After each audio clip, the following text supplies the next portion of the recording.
Aujourd'hui, je souhaite alerter ce Conseil sur un scandale culturel et financier, l'abandon pur et simple du Domaine d'eau et du Festival Le Printemps des Comédiens, joyau de notre métropole par son propre président. Aujourd'hui, ce lieu d'exception, qui rayonne bien au-delà de nos frontières, est laissé à l'abandon, sans vision, sans projet, sans direction. Pire, la Cité européenne du théâtre est mise en danger par une gestion désastreuse dont les conséquences se mesurent en plusieurs centaines de milliers d'euros de déficit, dont les conséquences impactent non seulement la programmation des deux entités, mais aussi les équipes livrées à l'incertitude. Le Domaine d'eau et le Printemps des Comédiens accusent un déficit faramineux dont le montant final n'est même pas communiqué à cette Assemblée. Comment en est-on arrivé là ? Parce que le président a gardé jalousement la délégation de la culture sans jamais en assumer ni les responsabilités ni la vision politique. Malgré mes alertes, aucune stratégie, aucun appel à candidature pour repenser le projet artistique et administratif, aucune concertation avec les équipes. Résultat, un lieu qui devait être un phare culturel devient un gouffre financier avec des salariés qui ne savent plus sur quel projet travailler. La programmation du Printemps des Comédiens, festival majeur de notre territoire, est aujourd'hui menacée. Comment peut-on accepter que l'un des plus beaux écrins culturels de la région soit ainsi mis en difficulté?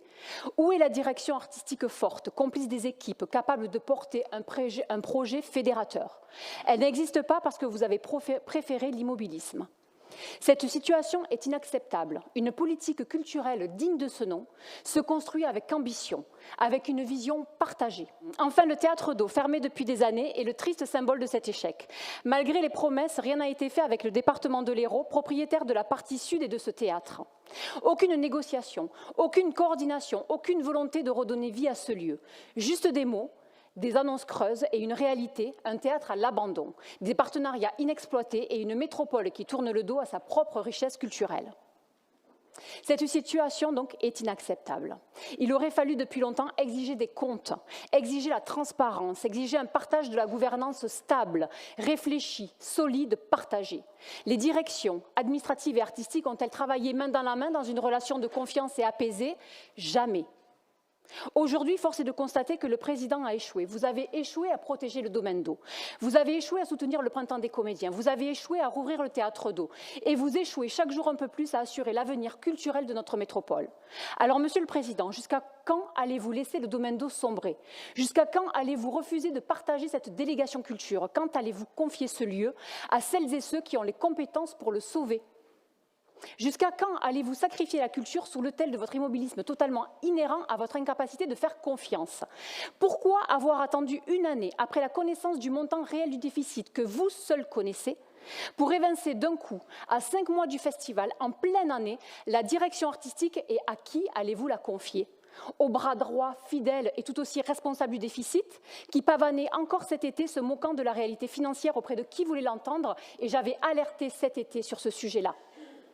Les propositions artistiques dans les villes de la métropole vont-elles perdurer alors que tout est remis en cause? Quelle est la politique culturelle de ce joyau? Quel est l'avenir de la Cité européenne du théâtre? Et à qui, surtout, allez-vous la confier? Nous, élus écologistes, vous demandons formellement, 1, d'assumer le montant du déficit ici, devant l'ensemble des élus, devant la presse, devant vos concitoyens et concitoyennes, devant le monde culturel, devant nous toutes et tous qui nous battons pour une politique culturelle saine, partagée et transparente.